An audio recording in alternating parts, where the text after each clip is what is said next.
Oh, what's doing? You are hanging with the Niner Nut, and Monday morning, always a good positive note. Nice morning after a victory like we had last night. So, just jumping right into it, talking about last night's win. I'm happy to get that win. That was not an easy game, man. I thought that it was going to be a little bit easier, given the fact that the LA Chargers were depleted with no Keenan Allen, no Mike Williams. But to be fair, I was kind of surprised by the play they got out of DeAndre Carter, who was an I think he was an ex 49er, I believe. But got to give a shout out to, first of all, Justin Herbert, who's extremely good young quarterback who is showing his duality in both. Well, I should say his triple threat in having a great arm, using his feet when he can, and being a team leader. It definitely was a beneficial for us that they didn't have Keenan Allen and Mike Williams. I think it would have made things a little more difficult, but I think that defensive backfield has really stepped up and has surprised a lot of people. So maybe I think maybe would the game have changed? I don't know, but I mean, would it have been like a little bit harder for them? Yeah, I mean, you're covering two very good wide receivers, Mike Williams and Keenan Allen. Keenan Allen being a veteran who's been around, who has for the majority of his career always had over 1,000 yards, and Mike Williams really just stepping into his own, becoming a legit deep ball threat. And for Justin Herbert, I mean, let's just face it, man, he's got a cannon. He's in that area where I think that had if they build the right system around the Los Angeles Chargers, they can somewhat be like the Kansas City Chiefs in that they have that really threatening passing attack. But their defense didn't play too bad at all last night either. Although I will say this, their defense couldn't stop the run to save the life. So getting into it, last night's game, I just want to say that I thought we were going to piss on them left and right. I mean, thank you all very much for joining the live feed. I really appreciate it. Shoot your comments and questions or make fun of me, whatever. I thought that we were just going to blow them off the face of the earth last night. Having a week off, being home at Levi Stadium, and getting a lot of guys back that were on injured reserve or just injured and missing was such a good thing, and especially coming into a game where a team had lost two of their two top targets, which I figured obviously was going to be so much more beneficial for us. But I got to give them credit, man. They kept things. Tough game, exactly, man. Who's that? Chocolate Fix. Tough game. Tough game. And again, I'm sure from us being fans to is seeing it is so much different than actually going through it, of course. So it looked like a tough game, but the first half was kind of concerning because I didn't like the 3-and-out shit, and I thought that, first of all, going into the game, the word on the street, as they say, was that head coach Shanny was going to unleash Deebosamuel, which I didn't see. Did anyone see that? Because I didn't see it. It looked to me that Deebo really hasn't been much of a factor in the offense, especially in the passing offense, where it's become predominantly the Brandon Ayuk show, which is not a bad thing. Yeah, Pinehead, what's up, brother? Yeah, man. I thought they were going to put up some more points. I thought they were going to dominate a little more. I wanted them. That's all that matters at the end of the day. We got the W. I wanted to see them run the ball more. I wanted to see us, because we know the run game was working. I mean, hat off to Elijah Mitchell for coming back from injury since week one. He did damage. He led the team in yards. We'll get to stats in a bit. And I thought that they could have used McCaffrey a little bit more, though I liked seeing him come out of the backfield, catching some passes. I believe he caught 4 passes. So, but it looked to me that when they were running the ball, he was a little bit more. Seemed like a little bit more of a threat on the ground. Threw their defense off a little bit. The offensive line played phenomenal once again. I can't say enough good things about that offensive line. I gave up 1 sack last night, and all season long, except for the Kansas City game, they have been on right on point. Probably one of the most underrated offensive lines in all of football. They're getting a lot out of Banks, out of Brendel. Obviously, one of the best tackles of all time and in football at this current moment, Trent Williams. And I got to say, another positive game for McGlinchey. I got to say, so far, this looks like this could be one of his best seasons, I think. And hopefully, if things continue, we'll get past the questionable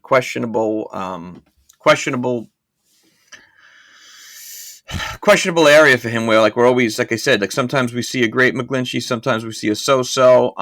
But so far, so good, man. The defense was very soft in the first half. Yeah, that's a good assessment. Their offensive line didn't play too bad protecting Herbert, but I thought that I would have expected to put a little bit more pressure on him, given that they didn't have their two legitimate targets. Also, too, is they did not even attempt to really try and run the ball, which was kind of surprising because I feel that Austin Eckler is one of the more dual talented running backs in all of football. In fact, in the second half, it was great to see that things really came together for us, and we were able to monopolize the clock and keep that offense off the field, which is always a good thing. But that being said, look, a win's a win at the end of the day, and you got to take a look at it this way. Rams lost again.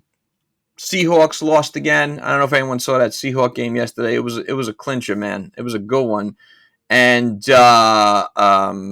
Cardinals obviously won with Colt McCoy. That was like the shit bowl. Colt McCoy versus Wolford. Holy shit. I just love watching the Rams lose. I hate the Rams more than life itself. I think they're so overrated, and I love seeing them shit the bed. Also, so it's a good thing to get that W and, stay with 5-4. Now, Seattle is 6-4, and it looks to me that the Rams are, of course, out of it. Arizona hanging on by a thread, but we obviously face them this upcoming week. So, again, we're in the driver's seat there, and we got to win against a team with a winning record. Who's also in a very interesting division, the AFC West. I mean, the Raiders are probably the laughing stock of the league. Josh McDaniels obviously is not a head coach.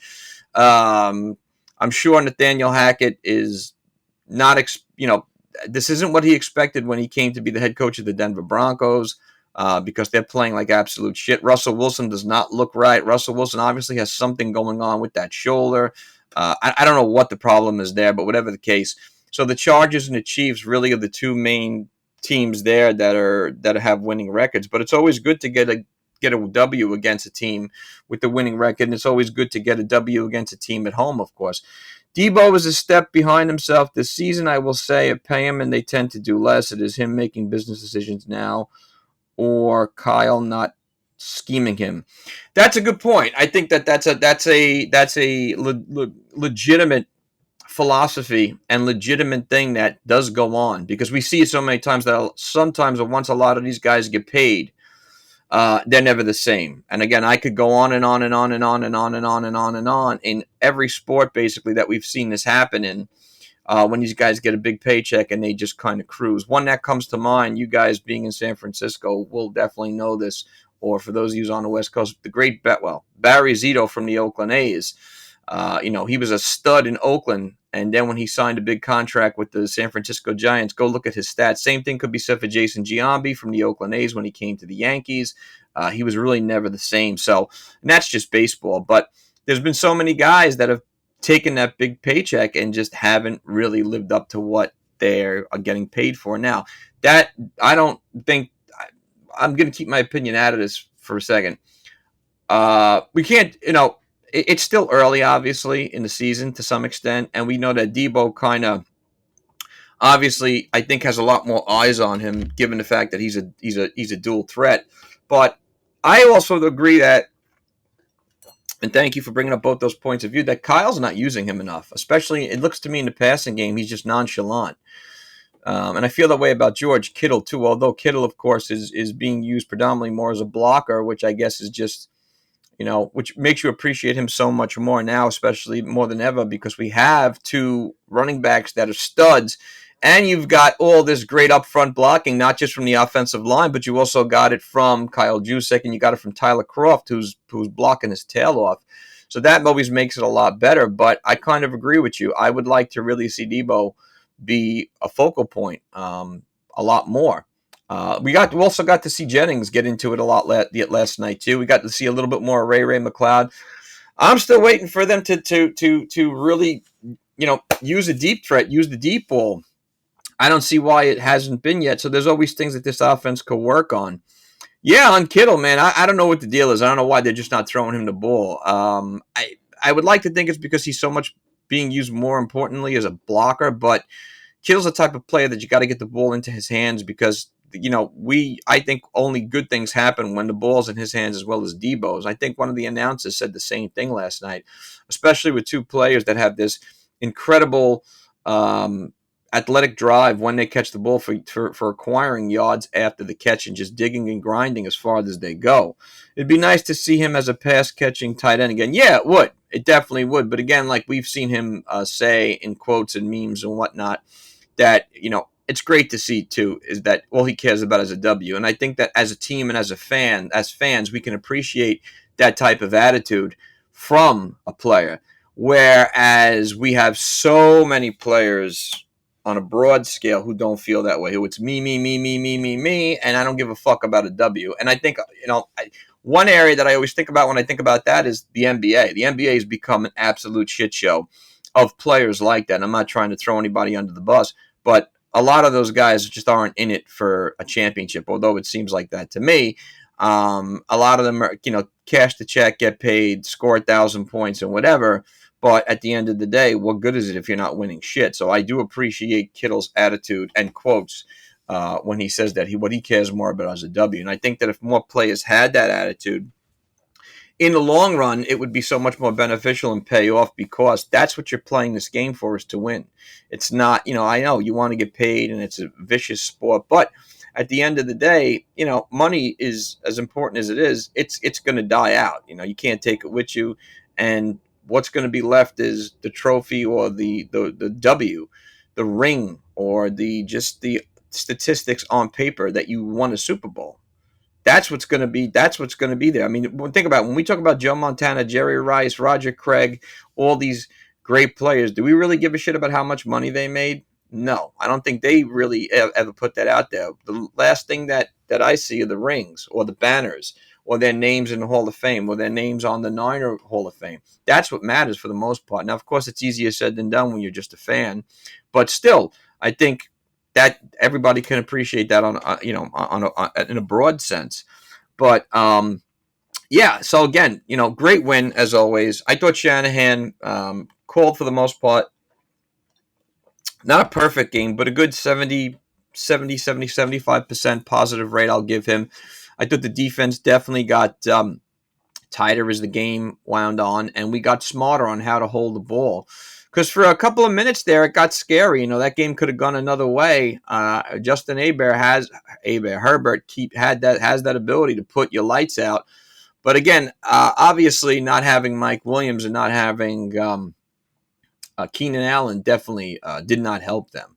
But that being said, the defensive side of the ball, with the Chargers on the defensive side of the ball, pretty solid defense for the most part. I mean, Derwin James, Khalil Mack. I mean, that's a good team over there. But I think that this offensive line really held well together and, of course, protected Jimmy G as they've done all season long. You can build a legacy or chase the paper. The greats love the game, even in their youth. Yeah, man, you're 110% right. Once again, we park our cars in the same garage. And on that note, I think they had the 49ers' upcoming schedule on the screen last night. I don't know if any of you guys saw it. It's a very, very I think it's a doable thing that we could pretty much run the table if I really want to be truthful. I don't think there's a reason why we should really lose any of those games. The one game that sticks out in mind, I don't know if anybody agrees or disagrees with me, I think it's the Buccaneer game that's going to be very interesting because I have a feeling that team's not done yet. Look, let's all face it. Tom Brady's one of the greatest quarterbacks of all time, and you know that he's not going to go out with a losing record or go out with a team that's subpar. Now, does that mean that they were where they were last year or the year before? Definitely not. They're depleted big time in the receiving corps. They're depleted big time on other sides of the ball, especially the defense. No Sue, no Jason Pierre-Paul. I think they lost Shaq Barrett, I believe, to injury. But still a very good defense. I mean, that defense really put up some interesting numbers yesterday against the Seattle Seahawks. So you have to take into consideration that that's Tom Brady, and he's definitely not going to let them go out that way.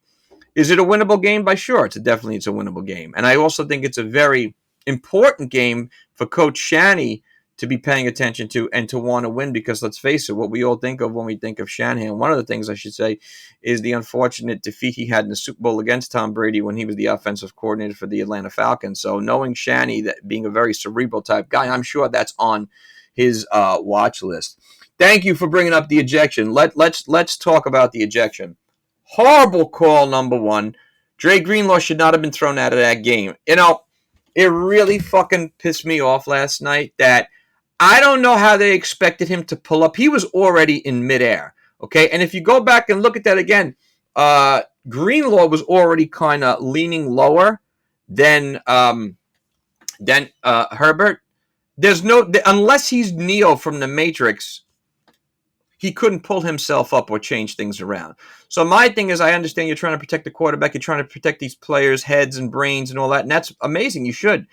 But what about the logic of the fact that there's no way, shape, or form that Greenlaw can pull himself up? If you wanted to call the penalty, whatever. Nothing he could do about that.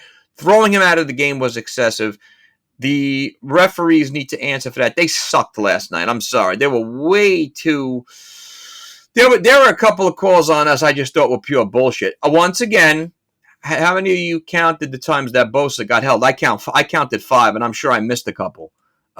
He was getting strangled a couple of times. The announcers were so big on giving that offensive lineman, I forgot his name, on the Los Angeles Chargers, who did play a pretty good game, so much credit. A lot of the time, he had his big arm strangled around Bosa's neck. Okay, again, they're missing a lot of what goes on, and it's always unfortunate. But on that note, I will say it was good to see Bosa get another sack. I think that's 9.5 for him. Omanyahu now has 4, and we got one, I believe, from Drake Jackson, which another guy who's playing huge. So, that was a terrible call against us. Let's face it, we don't get a lot of calls. Even when we're at home, we don't get a lot of calls. The ruling came from New York. Yeah, fuck them, man. Because you know what? Here's what I don't understand. They have the ability to send that over to New York to make that call. And even New York knows this guy can't pull himself up. Why are you throwing him out of the game? It wasn't like he did like a Vontez Burfict trying to be vicious. Obviously, it wasn't even like that. Call the penalty, but throwing him out was excessive. Okay? Especially when the guy just came back off injury. I mean, come on, man. You got to weigh these things out. You got to measure these things out correctly. And it's that type of bullshit that really pisses me off. And again, that's part of the reason why I think some of these calls are, I can't blame the refs so much, but I do think that it's because of the agenda at hand that we see in sports, why they made that call to throw him out. But it was extremely excessive and should not have happened. Shanny even knows that. You saw him getting mad. I believe his own words, or whatever. His quote supposedly was that you didn't have to throw him out of the game, which was correct. Now, Greenlaw, obviously, when he's healthy, one of the top linebackers in football, is a big part of this defense. I think he had 7 tackles last night in a short amount of time that he was on the field. Thank God that we were able to fill things in with Oren Burks, Flanagan Fowles, Al-Aziz Shahir, who I always name, I always butcher, I apologize. Come in and tighten things up. We didn't give up anything on the ground. We didn't give up much. And as the game wore on, we started to wear down that offensive line that played pretty well. Thank you, sir. I agree. Yeah, New York don't know what the fuck they're talking about. It's infuriating, man. It really is infuriating. In fact, speaking of calls at the end of the game, when what is the kick returner not the kick returner, but when the Niners punted back to the Chargers, I forgot who caught the ball on the 2-yard line or the 1-yard line or the 3-yard line, and he started moving back slowly. I don't know what the announcers are talking about. I don't know what the refs were talking about or thinking about. That wasn't a touchback at all. Okay, I don't know. When I saw the refs kind of gathered in the end zone, I'm thinking to myself, well, they can't overcall a play that happened one play ago. It doesn't work that way. So I was worried there for a second. I'm like, wait, they're not going to break the rules and obviously go back and do that. Can't do that. There you go, Al Shahir. Yeah, man, I butchered that poor dude's name, and I'm a huge fan of his too. I think he's Womack. Thank you very much. I think he's such a talent. Yeah, great special teams play. Hats off to Wisnowski, man, who's really come up very valuable He kind of reminds me of the great days of when Andy Lee was in his prime and, was so important in pinning offenses back towards the goal line. But yeah, the refereeing all around is complete shit. Okay, and again, can't blame them all the time, but I do blame the agenda. But I also I blame the fact that they look for penalties too. There were a couple of pass interference plays last night, calls that I didn't agree with. Although to be fair, Jimmy G is responsible for the penalty we had when the offense wasn't set, wasn't ready. So that should never happen. But we're going to get into the stats in a bit. But I just think it was such an important win. It gives us the winning record. Look, on paper, in a perfect world, in my opinion, what should our record be? Our record should probably be 7-2. Right? I mean, we've only played 9 games. The only 2 games legitimately that we lost or were not in or got outplayed in was the Kansas City Chief game and the Atlanta Falcon game. Other than that, we should have won every game. But of course, we know shoulda, woulda, coulda don't mean shit. It looked like they were going to call that play one play later. Yeah, me too, dude. I was like, don't you dare, dude. Don't you even think, because you can't change the rules right now. That's some fuck shit right there. But let's individually break down. Jimmy G, I thought, played a really good game. I had no problem with his game. I think it was a typical Jimmy G game. Obviously, he didn't get to throw a touchdown pass. He didn't turn the ball over. I thought he made a lot of good decisions. His decision-making has been a lot better as the weeks have gone on, as the offense seems a lot more crisper. It seems a lot more with fulfilling and has a lot of, it looks like it has longevity and there's a lot of life in it, which is good to see. I had no problem with the game he played. I think if he does that every time, for the most part, given he gets a touchdown or 2, we're in a good place. I would just like to see the offense stretch the field a little bit more with the wide receivers. Hopefully Danny Gray gets back in there. We start to stretch the field more with him. Or Ray gets in there a little bit more and, we get to stretch the ball with him, because I thought that was the goal of acquiring these 2 guys and drafting Danny Gray, was to have a deep threat. Brandon Ayuk gets better every week. He was the top wide receiver last night. Obviously, we're seeing the best football out of him. The way the statistics are going, if it continues, he's going to have the most catches he's ever had in his career. Could be in the high 60s. It could be in the 70s. Could even be in the 80s. So he's showing his legitimacy as a wide receiver. And Juwan Jennings, too, really got to give it up to him. I think that he's the unsilent majority. He's very underrated. We know how big he is when he comes up into playoffs. And he's, good hands, runs good routes, got a great size. I mean, that's a legit triple threat right there in terms of receivers, in terms of the receiving corps. So that's one thing I was really happy to see. Jusek always comes up big as a block. Again, he does everything that doesn't have a stat under it, which is so wrong. And obviously the good thing is that they reward him as a Pro Bowl and an All-Pro because he's the best at his position. Offensive line, can't say enough good things about them. Going on the defensive side of the ball, Charles Omeniahu's been worth everything. Drake Jackson looks like a stud in the making. Nick Bosa is, in my opinion, like I said, the best defensive lineman in football. Could be the best defensive player in football. Fred Warner, an all-out just animal and engine. I mean, I think he had 7 tackles as well last night, but there's something more important about him than just the stats. It's the energy that he brings to the field and his ability to go left and right and backwards. That's something that I think is extremely important. And again, when all 3 of those linebackers are together, it's by far the best linebacking corps in all of football. I don't think that's even arguable. Get the ball to Jennings, exactly. I definitely agree. I love to see them use him more. McGlinchey needs a gut check. I don't know, man. I think we're seeing better play from him. Is he in the elite class? Definitely not. But it's going there. Some guys, that's just the way it happens. And of course, coming back from injury, we're gonna have to allow him a little bit leeway because of the severity of the injury. I've been a huge Jennings fan since day one. Physical guy, yeah, very physical guy. Definitely, I like what he does coming off the ball. He's very good in traffic. Third down eater, yeah, man. Yeah, he's very valuable, very underrated. Are we going to talk about Fred Kyleshanahan? Yeah, man, great point. We just mentioned him. I think that his value sometimes may not show up in stats all the time, although he has been in the high area of tackles. He is this to me could be his best season. I mean, he's a specimen and then some. It's not even funny. Huff did it again. He learns in the game. He's outstanding. Yeah, man. That was a great way to end the game, right? That pick, right place, right time. It's Troy Polamalu's clone, man. It's not even funny. I mean, he's all over the place. I think every time you bring in Jennings, you line him up on the same side as Kittle and let Kittle clear out the field for Jennings to get the ball and punish the defense. That's a good point. We saw so many plays last night where Kittle did just that, just cleared out. Even when the run didn't work a couple of times, I believe it was to the right, they were running the ball, but Kittle just fucking mowed the lawn and shit like that. Imagine if Kittle was 6'9" and weighed over 300 pounds. That would be freakishly scary because he would be an absolute terror as a tight end.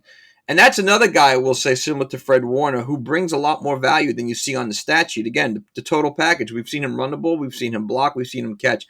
But he's an all-out alpha, great athlete like Fred Warner. And it's very rare that we get to see that whole package. But it's such a testament to this team that we've got two guys like that on opposite sides of the ball. So without going backwards a bit, let's get into some stats as we always like to do, just to break things down because I'm a stat guy. I was just watching Moneyball, too, talking about stats. It was a trip. Love that movie. But, stats aren't everything, but it's a lot of things. Let's talk about game stats, team stats. So we beat them in first downs 22 to – I'm sorry. This is – oh, yeah. For a second, it said LAR. I'm like, oh, no, this is last week's. Okay. Let's move forward. What am I doing? How dare me? Fuck the Rams, dude. We own that shit. It's amazing that they're not going to be making the playoffs. Talk about a meltdown in terms of a team winning the Super Bowl one year and absolutely shitting the bed the next. But I love it. I can't help it, man. I think it's a trip. It's definitely beneficial to us Niner fans that we get to watch and see, the Rams shit the bed, man. But I don't know what's going on there, dude. Maybe Coach McVay really doesn't want to be part of that team no more. Doesn't want to be coaching no more. I mean, they had this great shot on Aaron Donald's face at the end of the game yesterday. Man, you could see like I should have fucking retired, bro. But whatever the case may be, it's a shit show, and I love every second of it. Yeah, I mean, definitely good for us. Good to see Seattle lose, of course, because obviously they're in the same division. Although I thought they were definitely going to come back at the end yesterday. Pete Carroll does a phenomenal job. Geno Smith's playing the best football he's ever played. That Jordan Brooks is a friggin' animal. Cody Barton made a great interception on Tom Brady. I think it was the first interception. I've forgotten how many throws, whatever the case may be. And they've got a phenomenal wide receiving corps and whatnot. So you can't say enough good things about that team, except for when they play us, because I love to beat them as we do as fans, and I see no reason why we're not going to wipe the fucking field with them when we play them. That being said, let's look at the team stats from last night. Obviously, 22-16 victory over them. We held them to 12 first downs. We beat them in that stat, 22-12, which is huge. Again, hat off to DeMeco Ryans. He will be a head coach by next year. If he's not, it is an absolute travesty. I don't want to lose him, as I don't want to lose Robert Saleh. But let's face it, he's done such a phenomenal job with this defense that he does deserve to be a head coach. Passing first downs, our 10 to their 7. Rushing first downs, biggest reason why we should have continued to run the ball. Our 12 to their 3. They can't run the ball worth the shit. And I think in the long run, it's going to cause them to run out of airstrip, if you know what I mean. Third down efficiency, 9 of 17 for us. So not bad, above 50%. They were 6 of 16. Fourth down efficiency, we were 100%, 1 for 1. They were 0 for 1. Total plays, the Niners outdid the Chargers 70-56.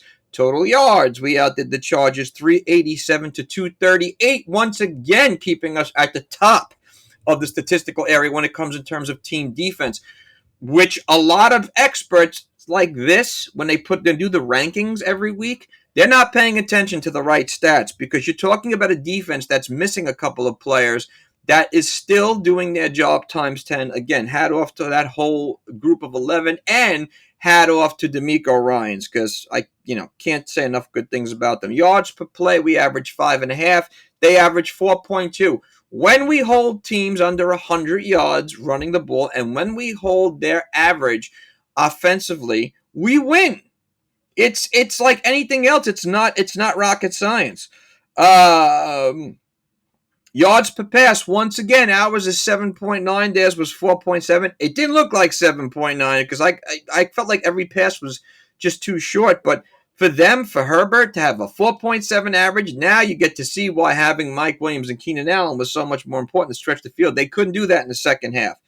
The one pick thrown by Herbert at the end, Huffenega came up with a great pass. No picks by Jimmy G. Listen, haters can hate, man. Jimmy G does not turn that ball over in the last couple of games, okay?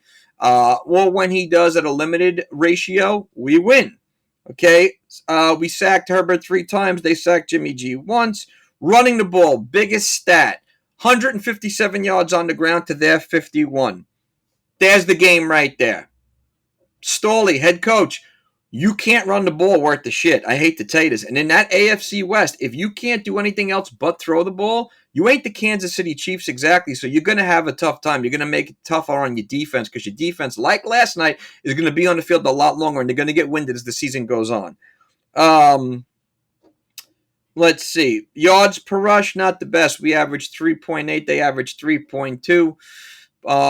Again, Elijah Mitchell was the victor when it came to rushing yards. He looked like he hadn't missed a beat last night. I really liked the way he looked. And, of course, he's not the dual threat that McCaffrey is in catching the ball and running the ball, so we could understand that. But I would like to see them use McCaffrey a lot more. Red zone, we were 2 for 5. They were 0 for 1. Penalties.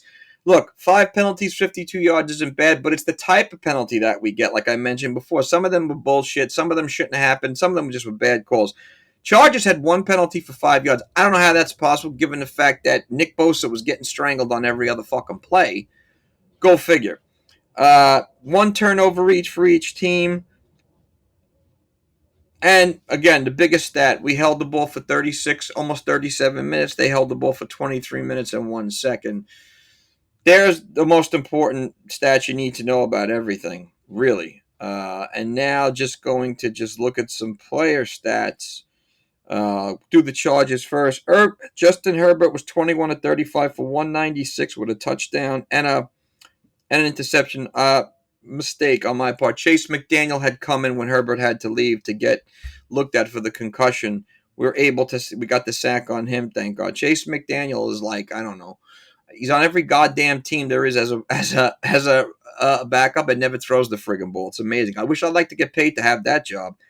Austin Eckler, 6 carries, 24 yards, nothing. Herbert, 5 carries, 22 yards. Spiller, negative 4 carries, 3 yards. And Sony Michel, 1 carry, 2 yards. They didn't do jack shit. DeAndre Carter, 4 catches, 64 yards, and a touchdown. He was their lone hero of the evening. Jalen Palmer, 3 for 44. Austin Eckler, you wouldn't have known he caught 7 passes because he only got 39 yards off of it. Gerald Everett, 2 catches, 23 yards, not even a factor. McKitty, 3 catches, 21 yards, and everyone after that, 1 catch to nothing. And, Derwin James had 13 tackles. He's a phenomenal defensive player. Drew Tranquill had 15 tackles. He was all over the field. Adderley had 7. They only got that 1 sack from Khalil Mack, obviously, who is their main guy who always gets the sack. He still looks good. It's a shame that.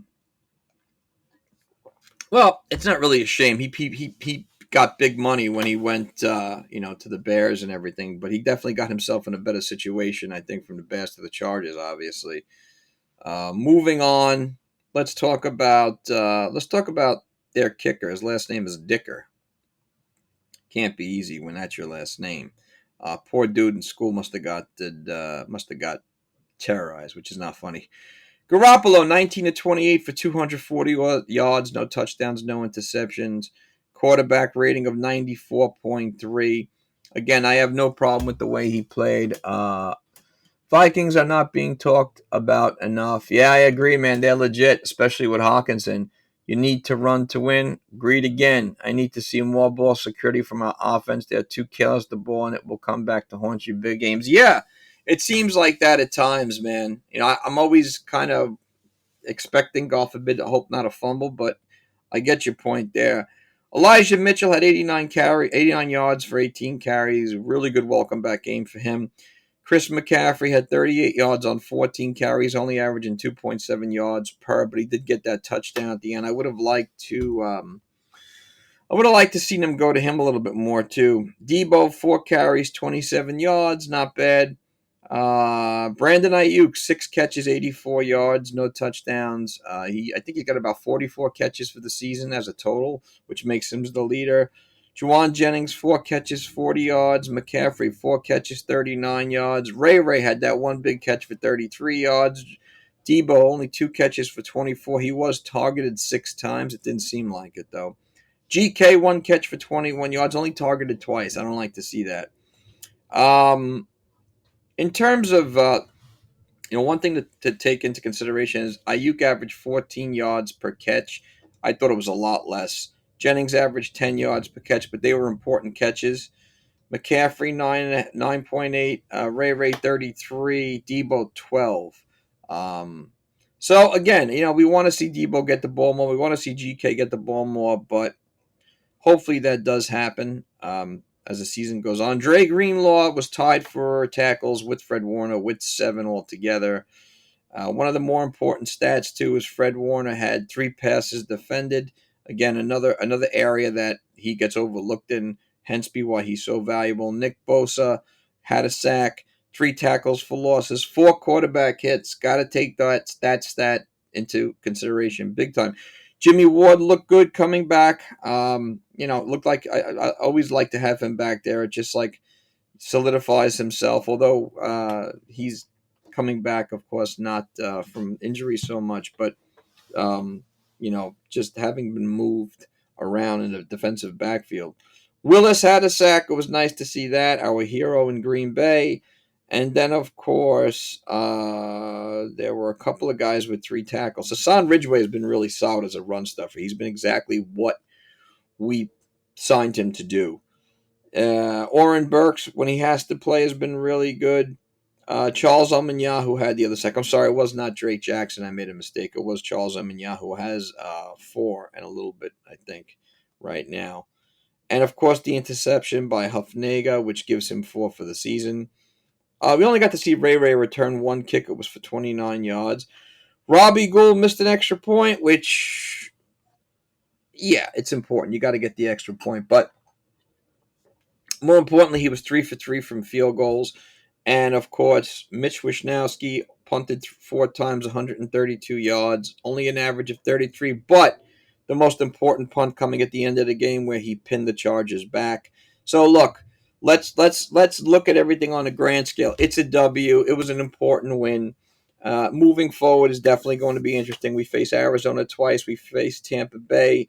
We face a lot of other. Let's look at the schedule coming up. They had it up last night, and like I said, I think that we're in a good place right now, but we have to win a lot of these games, and there's no reason why we shouldn't win. We should definitely beat Arizona. We should definitely beat New Orleans. Miami is going to be a very interesting game. Teacher versus student, Jedi versus Padawan, McDaniel versus Shanahan. Tampa Bay is going to be an interesting game. Got to beat Seattle. Got to beat Washington, got to piss on Vegas, and you got to beat Arizona. Let's say, for argument's sake, right now at 5-4, that we do lose 2 more games and finish 11-6. I think that will be most likely enough to win the NFC West. Although I'd like to win the most games we can, and have more in the win column. But I will say this: it's good that we got the 2 wins against the Rams. We already got 1 against Seattle. Usually, even if you split them with the team with the better record, it will matter. But I think the way the season's looking, obviously it's going to be us in Seattle, but we already know that we're a much better team than they are. I don't even think it's on paper. I think just in general. So we should be 12-5 or 13-4, or again, if we're 11-6, I'll take that. We have to win the NFC West. Let's face it. We get the bye. we go into the playoffs resting because we don't know what other injuries were going to happen along the way. Hopefully none. And it gives us time to get things back. And we get home field advantage, which I think is very important, although we know we're very good on the road. So everything is going, I think, pretty much in our direction, okay, for a positive. What needs to happen more is we need to see Deebo get more involved. We need to see him be utilized a lot more. I want to see them stretch the field a lot more. I want to see Jennings get the ball more. I want to see, obviously, and maybe Christmas is right around the corner, so maybe I'll get to see Jusek catch the ball out of the backfield to be used more as a receiver. Although McCaffrey now, I don't think that's going to be a lot of going to be happening. But it would be nice. Wouldn't it be nice, Beach Boys?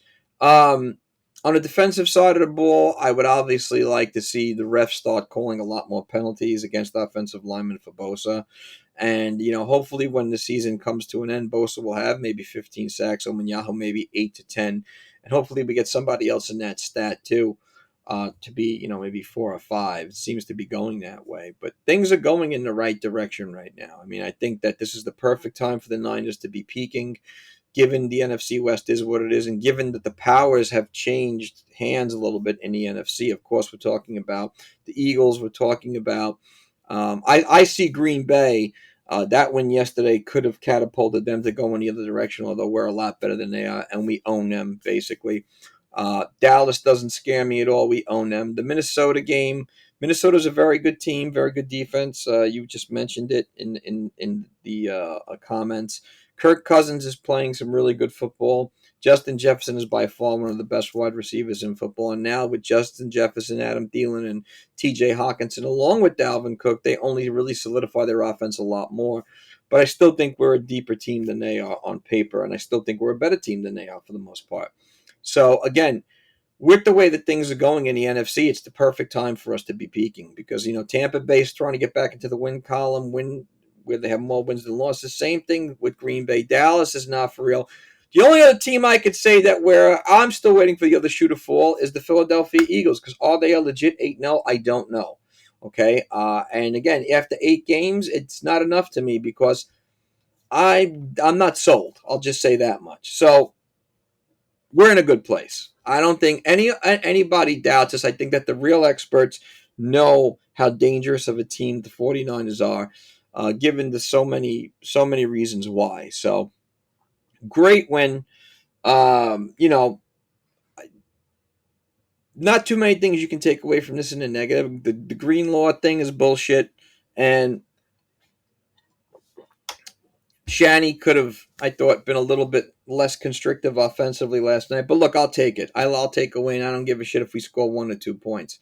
It was a big win that we needed. It was at home. It was against a good team. So thank God for that. This week, upcoming, obviously, is the Arizona Cardinals. Everybody who is not familiar, there was no Kyler Murray yesterday, although Colt McCoy, who's got the best job in the world, plugged himself into that system, and obviously they didn't play much of a team, but he did. Look at Colt McCoy's numbers.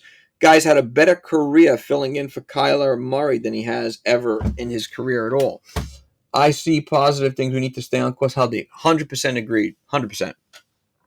Our two-headed backfield should be exceptionally hard to deal with in moving forward. Yeah, it definitely should be, especially the way that offensive line is blocking with Kittle and Jusek. I don't think there's anyone that can stop that. And I think running the ball wins the game, especially for us. So running the ball sets up the pass. And when we have that, we win. When we come away from that, there's questions. But listen, man, all good things. Big win. It was good to see Jerry Rice there last night, too, with the Goldfield, man. That guy knows how to promote. Love when I see him there. Obviously the greatest athlete in my opinion, and obviously the greatest wide receiver of all time. Could possibly, in my opinion, be the greatest football player of all time as well. But if you guys have any questions, comments, or whatever you want to do, man, always feel free to message me. Please subscribe to the channel on YouTube. I really appreciate you guys checking out the live feed. And yeah, man, GOAT for life. There's no better athlete than the GOAT. He still looks good. He probably could still play.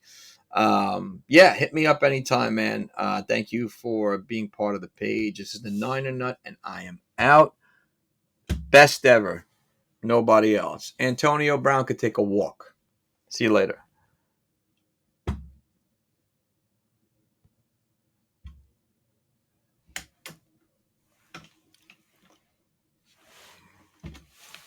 That's done. Podcast done.